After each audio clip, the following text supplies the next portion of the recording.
Assalamualaikum warahmatullahi wabarakatuh.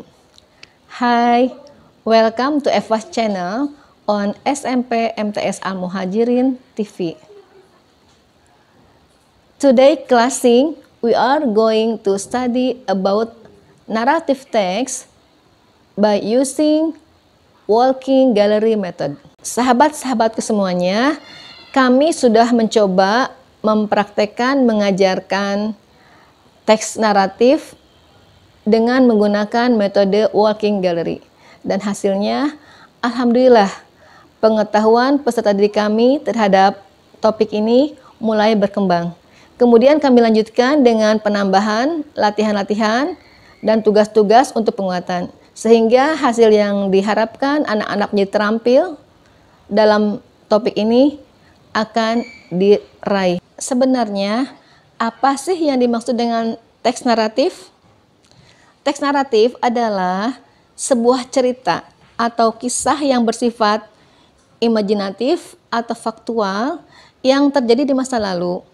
Kemudian diceritakan kembali secara runtut, diawali dengan orientasi atau pengenalan, kemudian dilanjutkan dengan komplikasi, di mana di situ ada konflik atau masalah berkembang. Kemudian diakhiri oleh resolusi atau kesimpulan. Selain daripada itu, kita juga harus paham apa tujuan dari teks naratif tersebut, yaitu untuk menarik minat, untuk menghibur, dan yang terpenting adalah untuk memberikan pesan moral kepada pendengar, kepada pembaca, kepada pemirsa, atau kepada penonton.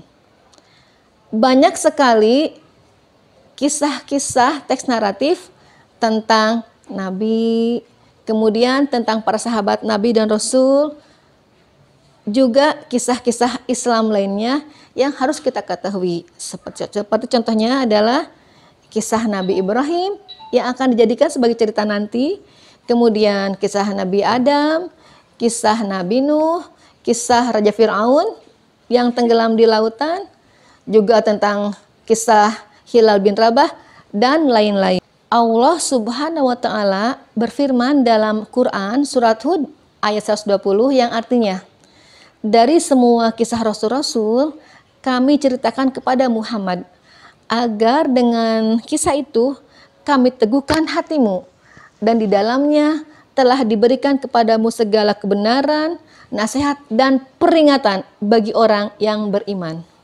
Selanjutnya, seperti yang sudah kami kemukakan di awal, bahwa pembelajaran teks naratif ini menggunakan metode walking gallery. Kami anggap metode ini lebih baik dibandingkan dengan metode-metode lainnya. Kenapa?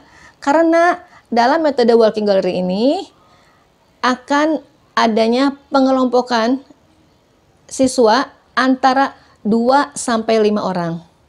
Kemudian apa yang terjadi? Ketika kita memberikan tugas atau kewajiban kepada anak-anak dalam kelompok itu, pastilah terjadi komunikasi, interaksi, dan diskusi di antara sama mereka. Kemudian juga akan ada muncul keberanian dalam mengungkapkan pendapat, pemikiran, ide, dan usulan lainnya. Juga ada keberanian dalam melakukan perdebatan yang konstruktif.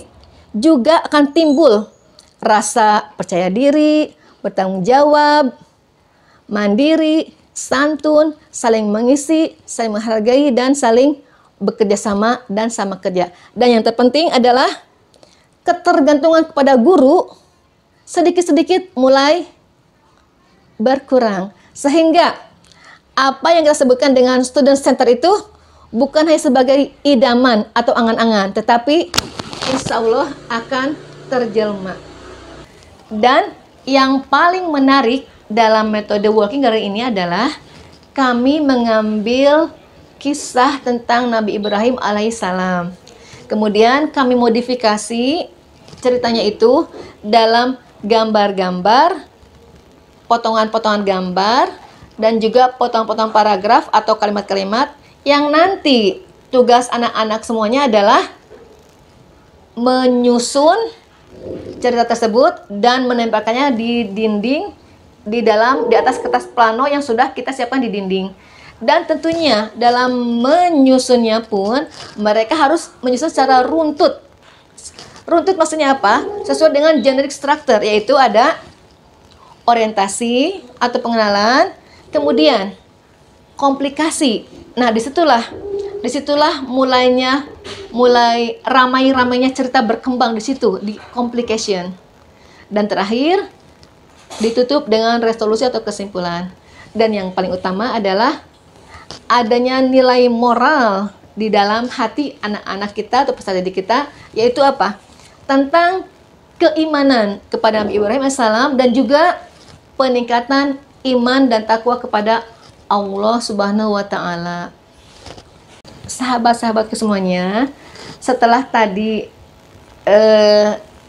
hasil dari diskusi kelompok mereka tempelkan di dinding dalam kertas plano yang sudah tersusun secara runtut.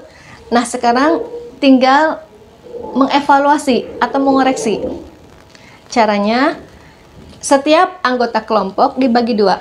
Ada yang menjaga stand atau pekerjaan hasil diskusi mereka, dan sisanya adalah berkeliling untuk mengoreksi dan mengevaluasi hasil kerja teman-temannya dalam kelompok yang lainnya. Dan mereka diberi kesempatan untuk memberikan penilaian dengan memberikan bintang-bintang yang sudah kita siapkan jumlahnya. Lalu mereka tempelkan, dan tentunya bintang yang terbanyak adalah the best is the winner of narrative text today. Sahabat-sahabat semuanya, untuk lebih jelasnya, yuk kita intip kegiatan kami di kelas.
Keseruan kita hari ini dalam belajar teks naratif menggunakan metode walking gallery. Semoga banyak manfaatnya. Terima kasih. Wassalamualaikum. Dadah semuanya. Oke, itulah karya kecil kami sebagai bentuk khidmat kami, sebagai kado kami kepada Nahdlatul Ulama yang sekarang sedang merayakan hari lahirnya yang ke-100 tahun atau 1 abad. Semoga ada manfaatnya. Wallahul muwafiq ila aqwamit thoriq. Wassalamualaikum warahmatullahi wabarakatuh.